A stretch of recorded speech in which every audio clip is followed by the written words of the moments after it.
बिस्मिल्लाहिर्रहमानिर्रहीम। हमारा SLO है equation of uniformly accelerated rectilinear motion.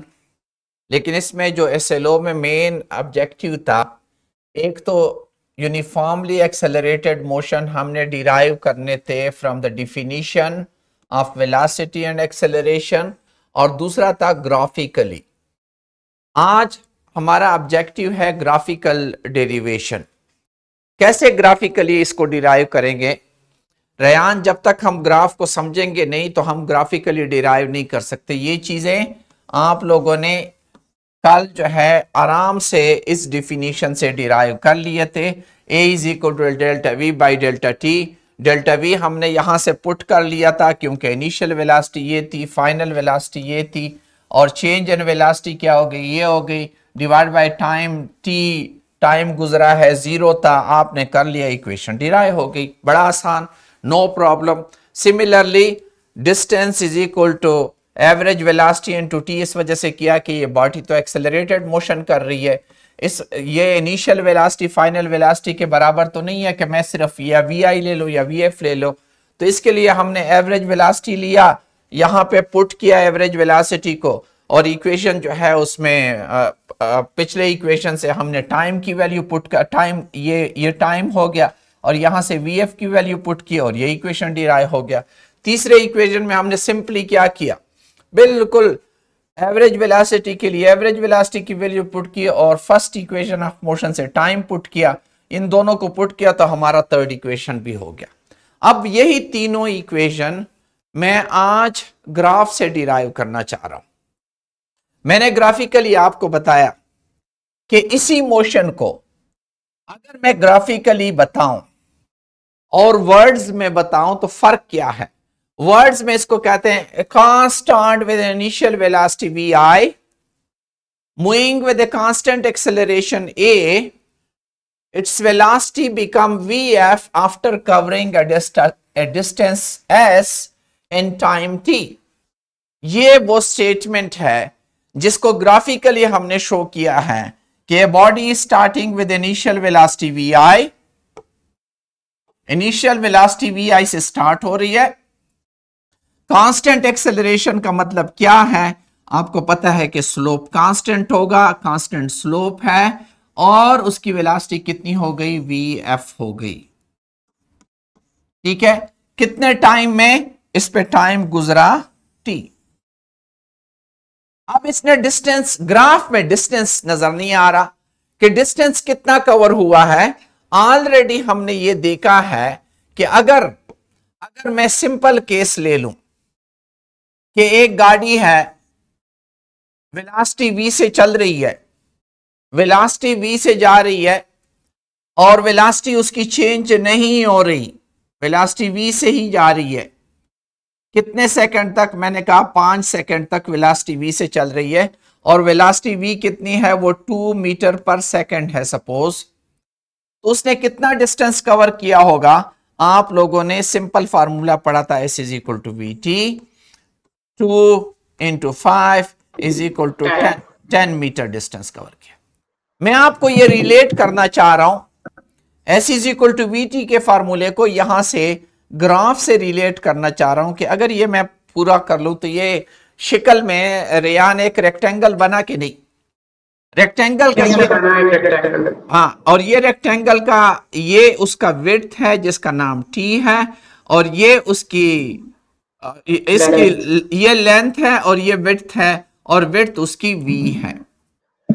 Area किसके बराबर होता है? एरिया आपने पढ़ा है लेंथ इंटू विड्थ, हाँ, t इंटू v या v इंटू t, और v इंटू t किसको शो करता है? डिस्टेंस को शो करता है। इसका मतलब है एरिया इन वेलोसिटी, ये वेलोसिटी है और ये टाइम है। Area in velocity time graph shows what? Shows distance. Whenever you find area in velocity time graph, it will give you distance. आप अब यहां देखें, this is velocity time graph, this is velocity time graph, which is this one. a car starting with initial velocity vi and becoming vf in time t. How much area is below this graph? Total area below this graph is this much. ये total area हो गया कि नहीं रहा? Yes sir, हो गया। एक rectangle है और एक ट्रायंगल। एग्जैक्टली, एक रेक्टेंगल है और एक ट्रायंगल है। आइमा इसको मैं दो हिस्सों में इस वजह से तकसीम करता हूं, हमेशा के लिए तरीका है जब आपको कॉम्प्लिकेटेड चीज आती है उसको दो सिंपल चीजों में तकसीम कर सकते हो, तीन सिंपल चीजों में तकसीम कर सकते हो तो करते हो।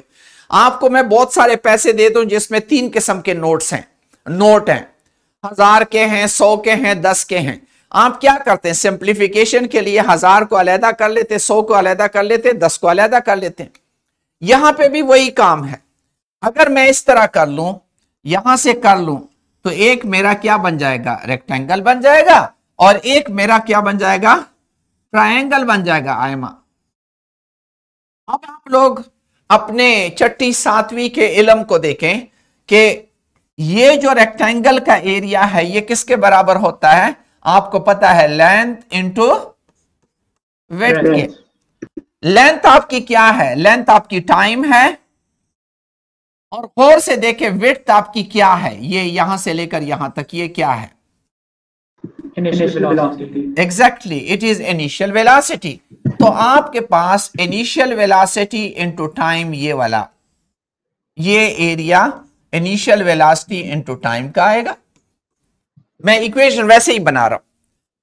ट्रायंगल के एरिया का क्या फार्मूला है? याद रखें, ट्रायंगल, जब भी आपके पास ट्रायंगल होगा, ट्रायंगल का एरिया का फार्मूला सीख लें। ये अगर आपका बेस है और ये आपकी हाइट है और आपके पास एक ट्रायंगल आता है, तो इसके एरिया का फार्मूला है 1 और 2। आप लोगों ने पढ़ा है 6th क्लास में या 5th में, 1 और 2 into base multiplied by height. ये 1 और 2 क्यों आया? अगर मैं इसको पूरा रेक्टेंगल कर लूं तो अभी आपको समझ आ रही है, बेस इंटू हाइट पूरा हो गया, तो इसको आधा कर लिया इस वजह से, तो ये 1 और 2 इंटू बेस इंटू हाइट होगा। अब आइमा देखें, ये मेरे पास ये वाला जो एरिया है ट्रायंगुलर, इसमें बेस क्या है? वो वही टाइम है, और हाइट मेरे पास क्या है? गौर से देखें, ये फाइनल वेलोसिटी है और यहां तक इनिशियल वेलोसिटी है, तो ये वाला हिस्सा किसके बराबर होगा? VF माइनस VI के बराबर होगा कि नहीं होगा?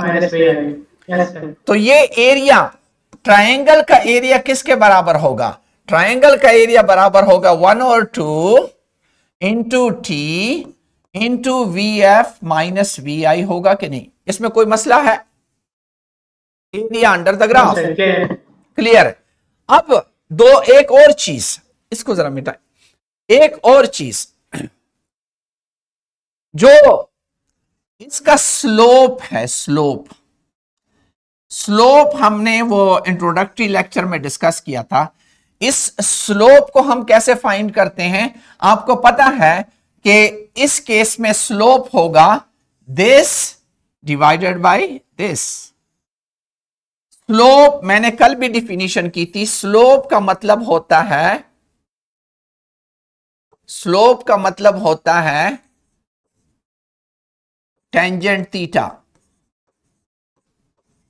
और वो बराबर होगा परपेंडिकुलर डिवाइडेड बाय बेस। इस ट्रायंगल में परपेंडिकुलर मेरा क्या है? इस केस में गौर से देखें, परपेंडिकुलर मेरा ये वाला हिस्सा है, यहां से लेकर यहां तक, और अभी थोड़ी देर पहले हमने इसको क्या नाम दिया था? ये था कि नहीं? ठीक है। और नीचे क्या था? बेस मेरा क्या है? टाइम। और आपको पता है कि वेलोसिटी टाइम ग्राफ का स्लोप क्या होता है? एक्सेलरेशन होता है कि नहीं होता? Acceleration, yes sir, acceleration.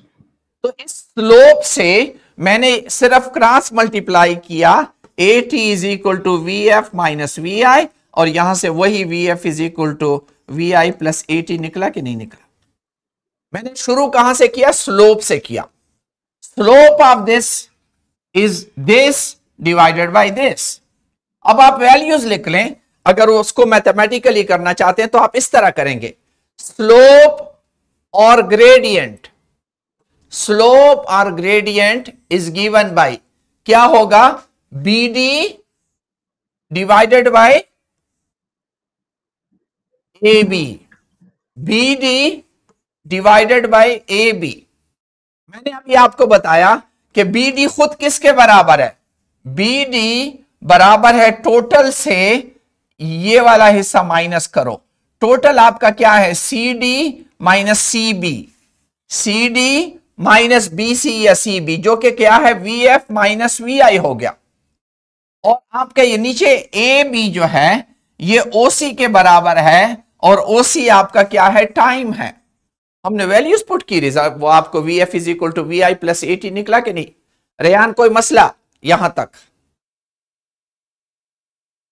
Ryan कहां फंसे हो, आयमा माइक का कोई इशू है कि आप लोगों की आवाज गायब हो गई, शाबाश। मैं नेक्स्ट पे जा रहा हूं, अगर यहां तक कोई इशू है, मैंने सिर्फ स्लोप लिया है, आयमा क्लियर है, हाँ मैंने स्लोप लिया, और स्लोप होता है परपेंडिकुलर डिवाइड बाय बेस, और वेलोसिटी टाइम ग्राफ का स्लोप जो है, वेलोसिटी टाइम ग्राफ का स्लोप एक्सेलरेशन कहलाता है, ठीक है। बाकी वही वैल्यूज पुट किए और रिजल्ट आ गया। अब मैं आपको एक और करवाना चाह रहा हूं जो हमने अभी थोड़ी देर पहले किया। ये वाला एरिया आयमा किसके बराबर है, अभी थोड़ी देर पहले हमने ये किया, ये एरिया किसके बराबर है, इस रेक्टेंगल का एरिया, रेयान किसके बराबर है, टी इंटू, ये तो टी है, एंड व्हाट इज दिस, कौन सा, वी आई, अल्फाज क्लियर करें, यस दिस इज वी आई। और ये ट्रायंगल का एरिया किसके बराबर था आयमा, 1/2 इंटू बेस जो कि टी है, मल्टीप्लाई बाय क्या था, ये वाला डिस्टेंस कितना है, बी डी क्या डिस्टेंस है, बी डी बराबर है V F minus we I, exactly, वो तो बाद में करेंगे। अब मेरे पास टोटल एरिया किसके बराबर होगा, एरिया अंडर द ग्राफ किसके बराबर होगा, उसको हम क्या कहते हैं, डिस्टेंस कहते हैं कि नहीं कहते, area under the graph in this case, area under the graph in this case will be equal to, एक ये वाला एरिया जो कि मेरे पास वी आई टी बना, और दूसरा क्या है 1/2 t into v i minus, sorry v F minus we i. इसमें कोई इशू है, ये टोटल डिस्टेंस बना कि नहीं बना, total area under the graph ये बना कि नहीं। अब इसको बिल्कुल सिंप्लीफाई करें, क्योंकि सेकंड इक्वेशन ऑफ मोशन में मुझे वी एफ नहीं चाहिए। मैंने परसों बताया था कि सेकंड इक्वेशन ऑफ मोशन में वी एफ नहीं है, तो वी एफ की जगह वी एफ की वैल्यू पुट करे, बाकी तो वही मैथमेटिक्स है, ग्राफ खत्म हो गया। अभी v I T plus 1/2 t, v f की जगह मैंने वैल्यू पुट की v I plus A t minus we i, तो वी आई कैंसल हुआ, ए टी ने मल्टीप्लाई कर लिया, वी आई टी अपनी जगह प्लस 1/2, ये 80 इसके साथ मल्टीप्लाई होगा तो 80 स्क्वायर हो जाएगा। कोई इशू है इसमें, सर इसमें जो सेकंड स्टेप है हमने वीएफ की जगह फर्स्ट इक्वेशन यूज कर ली। एग्जैक्टली, क्योंकि सेकंड इक्वेशन में मुझे उसकी जरूरत नहीं है, वीएफ की जरूरत नहीं। मैंने आपको कल टेक्निक बताई थी कि फर्स्ट इक्वेशन ऑफ मोशन में डिस्टेंस नहीं है, सेकंड इक्वेशन ऑफ मोशन में फाइनल वेलोसिटी नहीं है, थर्ड इक्वेशन ऑफ मोशन में टाइम नहीं है। आपने ये आपने टेक्निक इस्तेमाल करनी है कि पहले इक्वेशन ऑफ मोशन में डिस्टेंस ना लाओ, ठीक है। आप देखें पहले इक्वेशन ऑफ मोशन में मैंने स्लोप से शुरू किया, मैंने डिस्टेंस से शुरू नहीं किया। दूसरे इक्वेशन ऑफ मोशन में डिस्टेंस आया, लेकिन मैंने फाइनल वेलोसिटी को गायब कर दिया। फाइनल वेलोसिटी में फर्स्ट इक्वेशन ऑफ, अब थर्ड इक्वेशन ऑफ मोशन को देखें एग्जैक्टली। अच्छा, इसका एक और तरीका भी है एरिया का, जो कि थोड़ा सा मुश्किल है, लेकिन चूंकि किताब में है तो मैं आपको बता दूं, एज ए होल भी इसको डील कर सकते हो। ट्रेपीजियम पढ़ा है आप लोगों ने, मैंने पिछले दिनों अपनी बेटी को छठी में पढ़ाया है। What is the formula for area of trapezium? Total मतलब है ट्रायंगल, और उसमें इसको तकसीम ना करो, सीधा सीधा एरिया का फार्मूला लगाओ। तो उसका तरीका ये है, ये जो फार्मूला लिखा है 1/2 plus sum of the parallel side, ये साइड और ये साइड ट्रेपीजियम के पैरेलल साइड हैं, 1/2 into sum of the parallel side into distance between the parallel side. ये एक आपका पैरेलल साइड है, ये दूसरा है, इनके दरमियान ये वाला डिस्टेंस या ये वाला डिस्टेंस, टेढ़ा डिस्टेंस नहीं, मिनिमम डिस्टेंस, वो तो आपको पता है इनके दरमियान टी है। अब इस फार्मूले से भी हो सकता है 1/2, ये बिल्कुल वही चीज निकल आएगा, टोटल एरिया जो कि डिस्टेंस है will be equal to 1/2 into sum of the parallel side. एक साइड आपका पैरेलल VI है, दूसरा आपका पैरेलल साइड क्या है, ट्रेपीजियम का VF है। तो मेरे पास आ जाएगा VI plus VF into the distance between the two parallel side which is T।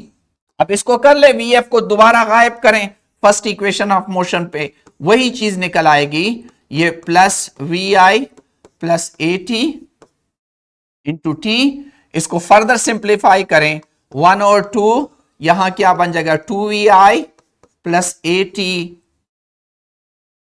2VI, yes 2VI plus AT into T। इसको जरा T को खोलें तो आपके पास आ जाएगा 1/2 2VIT प्लस AT स्क्वेयर। इस 2 को इस पे छोड़ें तो यहां पे तो 2 कैंसिल हो जाएगा, VIT आ जाएगा और दूसरे में 1/2 AT स्क्वेयर रह जाएगा।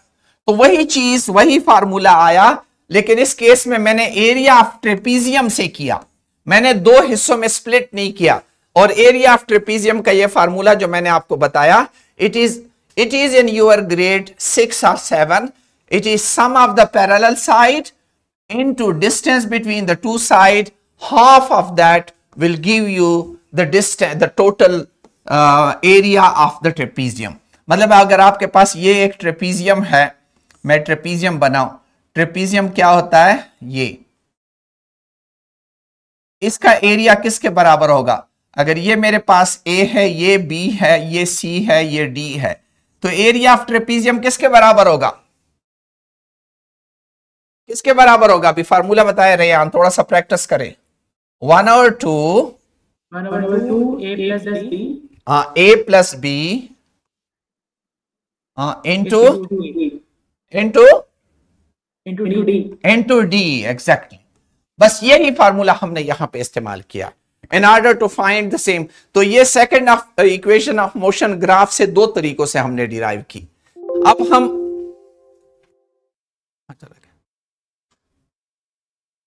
नहीं,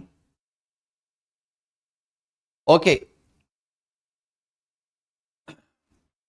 अब थर्ड इक्वेशन ऑफ मोशन उसी तरह, उसी फार्मूले में, इसी में ये वाला फार्मूला जो है, जो हम कर रहे हैं, S इज इक्वल टू, मेरे पास या उससे आया या इससे आया, मेरे पास आया 1/2 VI plus VF into T। बस सिंपल, इसमें से T को गायब कर दो रेहान, इसी इक्वेशन में से T को गायब कर दो, क्योंकि थर्ड इक्वेशन में T नहीं है। यहां से मैं T को गायब करूंगा तो मेरे पास क्या आ जाएगा, 1/2 VI प्लस VF, और T को गायब करता हूं तो वो VF minus VI divided by A आ जाएगा।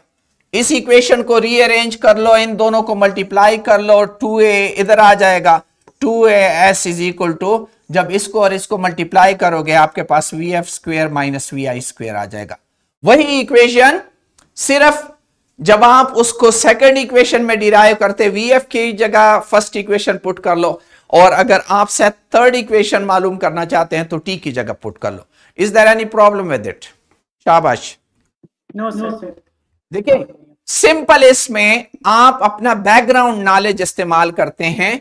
एक स्लोप का first equation of motion slope से निकालते हैं और second equation of motion area से निकालते हैं, उसमें एक सिंपल रेक्टेंगल और ट्रायंगल से या ट्रेपीजियम से, और उसी से थर्ड इक्वेशन भी आ जाता है। It is not a problem at all. इसके साथ जरा क्वेश्चन थे, देखो कल मैंने आपको दिए नहीं थे क्वेश्चंस थे, देखो भेजे थे मैंने कि नहीं? नहीं है। अच्छा, आप लोगों को कहीं पे ये चीज क्लियर नहीं है तो बोलें, आप प्रॉब्लम को कैसे अटैक करेंगे? एक ब्लैक बोला, कोई भी प्रॉब्लम आए, क्योंकि इसी पे सारे प्रॉब्लम आपके होते हैं, कोई भी प्रॉब्लम आपके सामने आए, सबसे पहले जब आप डेटा लिखते हैं कि वी आई इतना, ठीक है, आपके पास डेटा आ जाए, हम कहते हैं डेटा लिखे वी आई इतना, वी एफ इतना, ठीक है, और टी इतना, ये तीनों चीजें दी हो और आपसे क्या मांग ले? ए मांग ले। तो अभी आपको यह पता होना चाहिए कि एक्सेलरेशन वाहिद चीज है जो कि तीनों इक्वेशन में प्रेजेंट है। V F is equal to V I plus A T में भी, S is equal to V I T plus half A T square में भी, और 2as is equal to V F square minus we I square में भी। लेकिन आप एक इक्वेशन से, अगर आपके पास एक इक्वेशन है तो याद रखो, अगर इसमें दो अननोन करोगे, अगर तुम इसमें पुट करोगे, वी आई भी पुट कर लोगे, वी एफ भी पुट कर लोगे, ए मांग रहे हो और एस भी मालूम नहीं है, तो दो अननोन सिंगल इक्वेशन से मालूम नहीं हो सकते। ये याद रखें, अगर आपके पास दो चीजें अननोन हैं तो ये इक्वेशन फर्दर सॉल्व नहीं होता। दो अननोन के लिए आपको दो इक्वेशन भी चाहिए होते हैं। दो अननोन के लिए दो इक्वेशन, एक अननोन के लिए एक इक्वेशन। अगर आप कोई इक्वेशन इस्तेमाल करते हैं और उसमें आपके दो अननोन हो जाए, आप उसको कभी सॉल्व नहीं कर सकते। आपने ऐसा इक्वेशन इस्तेमाल करना है जिसमें ये तीन चीजें नोन हो और एक ही अननोन हो, तब ही वो सॉल्व होगा। ये टेक्निक है। अगर आपका सेकेंड इक्वेशन ऑफ मोशन इस्तेमाल हो रहा है, यहां से उसने मुझसे सपोज करें एक्सेलरेशन, जब तक एक्सेलरेशन ना मालूम हो, उसने मुझसे डिस्टेंस मांग लिया, मैं कर ही नहीं सकता क्योंकि मेरे पास ऐसा कोई इक्वेशन नहीं है जिसमें ए नहीं है। तो पहले मुझे इस इक्वेशन से ए निकालना होगा, फिर जाके मैं डिस्टेंस मालूम कर सकता हूं। प्रॉब्लम सॉल्विंग टेक्निक में आपका ये जो डेटा है, जब आप डेटा लिखते हैं उसके बाद एनालाइज करते हैं, क्या मेरे पास कोई भी ऐसा इक्वेशन है जिसमें इन तीनों को मैं इस्तेमाल करूं और मेरा निकल आए। पहले इक्वेशन पे नजर डाले, उसमें तो डिस्टेंस है ही नहीं। दूसरे में डिस्टेंस करता हूं तो मुझे ये भी चाहिए, ये भी चाहिए, ये भी चाहिए। अब इसमें ये दो चीजें तो मुझे मालूम है, ए है ही नहीं। जब ए है ही नहीं तो मैं डिस्टेंस कैसे मालूम करूंगा? दो अननोन से तो नहीं होता। इस वजह से मुझे यहां देखना, ये भी है, ये भी है, ये भी है, तो मैं ए पहले मालूम कर लूंगा, उस ए की वैल्यू डालूंगा, और टी और वी आई तो पहले से मालूम है। तो this is the way to solve the problem. इस चीज का ख्याल रखें। कोई भी जहन में कोई क्वेश्चन हो तो पूछें। शाबाश। Any question? Rayan, Aima, clear? Aima question? Okay okay, thank you very much. MCQs हो सकता है कुछ मैं अभी लेके आपको वो कर लूं, अपलोड कर लूं।